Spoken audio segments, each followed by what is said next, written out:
The winter wind screamed across the empty fields like it was hunting something still alive. Snow swept over the land in long white waves, swallowing fences, paths, and hope. At the far edge of the wilderness stood an abandoned barn, broken and leaning, forgotten by the world. Inside that barn, hidden beneath rotting boards and frozen hay, a woman lay curled into herself, so thin and weak she barely looked human anymore. Valora Finch was starving. Her lips were cracked and bleeding. Her hands shook so badly she could not keep them still. Deep inside her stomach, a burning pain twisted and clawed, sharp enough to steal her breath. She had not eaten in days. 3, maybe 4. Time had lost meaning once hunger took control of her thoughts. Each breath felt heavier than the last. Snow slipped through the broken walls of the barn and struck her skin like tiny knives. She pulled her torn coat tight around her body, but it did nothing. The cold had already settled deep inside her bones. It felt like it would never leave. Once, Valora had been strong. Once, people came from miles away to ask for her help. Now even the mice avoided her. She dragged herself across the hay toward a small, cracked window. With trembling fingers, she wiped the frost away and looked outside. Not far from the barn stood a farmhouse, dark and silent. No smoke rose from the chimney. No light shone from the windows. No sign of life remained. Just weeks earlier, that house had been full of food, flour sacks stacked high, dried meat hanging from hooks, jars of vegetables lined neatly on shelves. All of it was gone now. Taken. Taken by the same people who once thanked her with smiles and prayers. Valora remembered their faces clearly. Neighbors she had known her whole life. Men whose wounds she had cleaned and stitched. Women whose babies she had helped bring into the world. They had stood outside her door, fear twisting their familiar faces into something cruel and unrecognizable.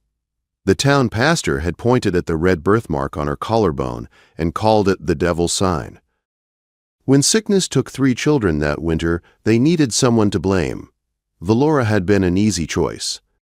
When her husband Samuel tried to protect her, they beat him until he could barely stand. They dragged them both into the town square while snow fell around them. The crowd had watched in silence as the pastor gave them a choice that was no choice at all: leave town forever or burn. That same night, Valora and Samuel fled into the winter with nothing but the clothes they wore. They walked until their feet bled and their lungs burned. They never made it far enough. Samuel did not survive the journey. The cold, the hunger, and the beating proved too much for him. He died in this very barn, his breath growing weaker as Valora held his hand and begged him to stay. When he was gone, she buried him as best she could in the frozen ground nearby. With shaking fingers, she carved his name into a wooden cross. Every day since then, she scratched another mark into the barn wall, counting how many days she stayed alive without him. 32 marks stared back at her now. Valora sank to her knees in the hay and clutched the silver pendant around her neck. Her grandmother had given it to her long ago. It was the only thing she managed to hide when the mob came. She had told herself she would trade it for food if she reached the next town. But the town was too far away. In her condition, she would collapse long before she ever arrived. The wind howled louder outside, like a wounded animal crying in pain. Her stomach answered with its own sharp cry. For the first time since Samuel died, tears burned in her eyes. Maybe death would be kinder than this slow waiting. Suddenly, the barn door slammed open. Cold air rushed inside along with snow and darkness. Valora scrambled backward, her heart pounding so hard it hurt. A massive shadow filled the doorway. She feared the mob had returned, ready to finish what they started. But it was not the mob. It was a stranger. He stood tall and broad, carrying an axe over one shoulder. Snow clung to his heavy coat. His presence filled the barn, like a wall of muscle and shadow. "Who's there?" a deep voice demanded. The voice was rough and strong, like wood splitting under force. "This is private land." Valora pressed herself against the wall, her throat tight with fear. She barely had the strength to speak. "Please," she whispered. "I have nowhere else to go." The stranger stepped inside and shut the door against the storm. As her eyes adjusted, she saw him clearly. He had a thick, dark beard and arms built from years of hard labor. His eyes moved over the barn, then stopped on her frail shape. "You're from Belwick," he said. The name made her flinch. "Not anymore," she replied weakly. His gaze dropped to her hollow cheeks and shaking hands. Something shifted in his expression. He set the axe down gently and reached into his coat, pulling out a small cloth bundle. When he opened it, the smell hit her like a dream. Bread, warm bread and cheese. "When did you last eat?" he asked. She could not remember. "It doesn't matter," she said. "It does to me," he replied. "Eat." Her hands trembled as she took the food, forcing herself not to devour it like an animal. Each bite felt painful and wonderful at the same time. "Why are you helping me?" she asked between bites. "I'm not looking for payment," he said. "Just eat." Tears streamed down her face as she finished the bread. When she looked up, he was watching her quietly, standing in a way that blocked the worst of the cold. "My mother was burned as a witch when I was 10, he said softly, for growing plants they did not understand. Something inside Valora broke open. For the first time in weeks, she felt seen. "My cabin is 3 miles north," he continued. "There's a fire and more food. You can come if you can walk." She nodded, unable to speak. "My name is Thorley Blackwood," he said, offering his rough hand. "Can you walk, Valora Finch, or will I carry you?" As the storm raged outside, Valora placed her fragile hand in his. She did not know why fate sent this lonely lumberjack to her that night. She only knew one thing. Her life had just changed. The first step inside Thorley Blackwood's cabin stole Valora's breath, not because it was grand, but because it was warm. Real warmth wrapped around her body and sank into her skin like something she had forgotten existed. The fire in the stone hearth burned steady and strong, its orange light dancing across rough wooden walls. The smell of pine smoke and simmering broth filled the small space and made her knees weaken. "Sit," Thorley said, pointing to a chair near the fire. Valora lowered herself slowly, her legs shaking as feeling returned in sharp waves of pain. The heat stung, but she welcomed it. Only now did she understand how close she had come to dying. Life was slowly creeping back into her body, and it hurt, but it was a good kind of pain. Thorley moved around the cabin with quiet purpose. He poured steaming broth into a wooden bowl and set it in front of her with another piece of bread. "Slow," he warned. "Your stomach won't forgive you if you rush." She obeyed, taking careful sips. The broth was simple, but it felt richer than any meal she had ever known. "Why help me?" she asked softly.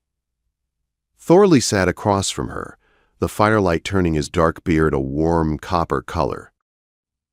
For a long moment he said nothing. "Because no one helped us," he finally replied. "When they came for my mother." Valora lowered her spoon. "You said they burned her." He nodded. "They called her a witch when the mayor's son died of fever. She used healing plants." "That was enough." "And your father?" Valora asked. Thorley's jaw tightened. He couldn't live with it. "Took his own life months later. I was sent away. Grew up cutting timber." "I'm sorry, Valora." "It wasn't your doing," Thorley replied. Then he looked at her and added, "Just like what happened in Belwick. It wasn't yours." Something loosened in her chest at those words. She had not realized how much she needed to hear them. "You can stay here tonight," Thorley said, adding another log to the fire. "Tomorrow we'll see how strong you are." "Tomorrow?" Valora repeated. The word felt strange, like it belonged to someone else. She looked around the cabin and noticed signs of a lonely life. One bed pushed against the wall, one cup near a small desk, one chair beside the fire. "Do you live here alone?" she asked. "Yes," he said. After a pause, he added, "Not tonight." Before she could answer, a sudden pounding shook the cabin door. Valora froze. Her heart slammed against her ribs. Thorley's expression hardened. He crossed the room and lifted a shotgun from the corner. "Get into the cellar," he said quietly, pointing to a trap door hidden beneath the rug. "Now." She barely had time to climb down before angry voices filled the cabin. "Blackwood, open up," a man shouted. "We know the witch is here." Valora pressed herself against the dirt wall below. Jars of preserved food lined the shelves beside her. Her breath came fast and shallow. "There's no witch here," Thorley replied calmly above her.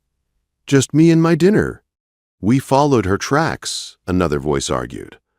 "Then you followed wrong," Thorley said. "Only tracks out there are mine." Boots shuffled. Men argued. Then one voice rose above the rest. Silas Pwitt, head of the Belwick Council. "We have the right to search," Pwitt declared. "You're on my land," Thorley answered. "Leave." The sound of the shotgun being raised echoed through the cabin. Valora clutched her pendant and prayed. "We'll be back," Silas snarled. "Bring whoever you want," Thorley replied. "Now go." Footsteps retreated. The voices faded. Silence returned. The trapdoor opened, and Thorley offered his hand. "They're gone." For now, Valora climbed out, her legs trembling. "They'll come back," she whispered. "Yes," Thorley said, "but not tonight." She straightened as best she could. "I should leave. I've put you in danger." Thorley stepped between her and the door. "And go where?" "Anywhere else." "You won't survive the night," he said, "and I won't throw you back into the cold." "Why?" she asked, tears filling her eyes. "Why fight for me?" "Because I know what it looks like," he said quietly, "when fear decides a woman's fate." Valora sank into the chair, exhausted. "My husband died because of them," she said. "Tell me about him," Thorley replied. She did. Slowly. She spoke of Samuel's kindness, his love for Spring, and the way he believed in her even when she doubted herself. Thorley listened without interruption. "Honor that belief," he said when she finished, "by living." As dawn crept toward the cabin windows, Thorley packed supplies. "We leave at first light," he said. "I know places they won't search." "We?" Valora asked. "You won't make it alone." She slept deeply for the first time in weeks. They traveled north through thick forest, far from roads and towns. Thorley moved with quiet confidence, reading the land like a map. When they stopped to rest, he caught rabbits with practiced ease and shared the meat with her. "Where are we going?" Valora finally asked. "To my mother's people," Thorley replied. "My grandmother still lives. Will they accept me?" she asked. Thorley met her eyes. "If my grandmother does, they all will." That night, as the forest fell silent, figures emerged from the darkness. Men with weapons stepped forward, watching carefully. "Hunters," Thorley said, speaking to them in a language Valora did not understand. After a tense exchange, the men lowered their weapons. "They'll take us to camp," Thorley said. "The elders will decide." The camp lay hidden in a sheltered valley, protected from the worst of the wind. Fires glowed inside bark-covered lodges. The air smelled of smoke, pine, and cooked meat. Valora felt many eyes on her, but they were not filled with hatred. An elderly woman with silver braids stepped forward. Her back was straight, her gaze sharp. She studied Valora as if weighing her soul. Thorley lowered his head. "Grandmother." The old woman touched his face, then turned to Valora and spoke softly. Thorley listened, then translated. "She asks what burden you carry." Valora swallowed. "Tell her I was called a witch because I tried to heal. Tell her I lost my home, my husband, and nearly my life because of fear." The woman listened. Then she laughed, not cruelly, but warmly. She spoke again. Thorley smiled. "She says, 'Only foolish people fear healers.' You may stay." That night, Valora slept in warmth among strangers who did not hate her. For the first time since Samuel's death, her dreams were not filled with snow and hunger. But peace did not last. 2 days later, Thorley returned from hunting with a grim look. "Men from Belwick are gathering," he said. "They blame you for sickness in their livestock." Valora's hands tightened around her medicine pouch. "The water," she said. "It was poisoned before I saw the signs." "They're coming here," Thorley said. With ropes. Fear rose in her chest, but it did not control her. "Then I need to face them," she said. Thorley stared at her. "They won't listen." "They will if children are at risk," she replied, "and I can prove it." As torches appeared at the edge of the forest, Valora stood taller than she ever had before. Winter had tried to kill her. Fear had tried to erase her, but she was not finished yet. The rain began to fall as the mob reached the edge of the forest. Torches hissed and sputtered as water soaked the burning cloth, but the men pressed forward anyway. Anger pushed them harder than the storm ever could. Ropes hung from their shoulders. Fear sat in their eyes. Thorley stood firm at the front of the clearing, his shotgun lowered but ready. The people of the camp gathered behind him, silent and watchful. Valora stepped forward beside him, her shoulders straight, her hands steady. "I will speak," she said loudly. Shouts answered her. Accusations flew like stones. Silas Puett pushed his way to the front, his face red with rage. "You've cursed our town," he shouted. "Our cattle are dying. Our children are sick again." "No," Valora said calmly. Her voice carried despite the rain. "Your water has been poisoned." Laughter broke out among the men, sharp and mocking. "You expect us to believe that?" Silas sneered. "Yes," Valora replied, "because it is the truth. The mining camp upstream has been dumping waste into the creek. Mercury. It sickens animals first, then people." The crowd shifted. Murmurs spread. Doubt crept into a few faces. "It killed your children last winter," Valora continued. "Not me." The town pastor stepped forward slowly.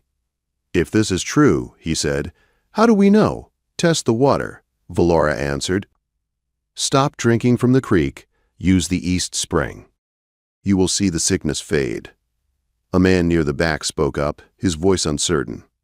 "The symptoms fit." Silas lunged forward in fury. "She lies." Before he could reach her, a half-starved dog burst from the camp. The same dog Valora had once healed months ago. It leapt forward and bit Silas's leg, sending him crashing into the mud. Chaos erupted. Men shouted. Torches fell. Fear turned inward. "Enough," the pastor shouted. "We will test the water."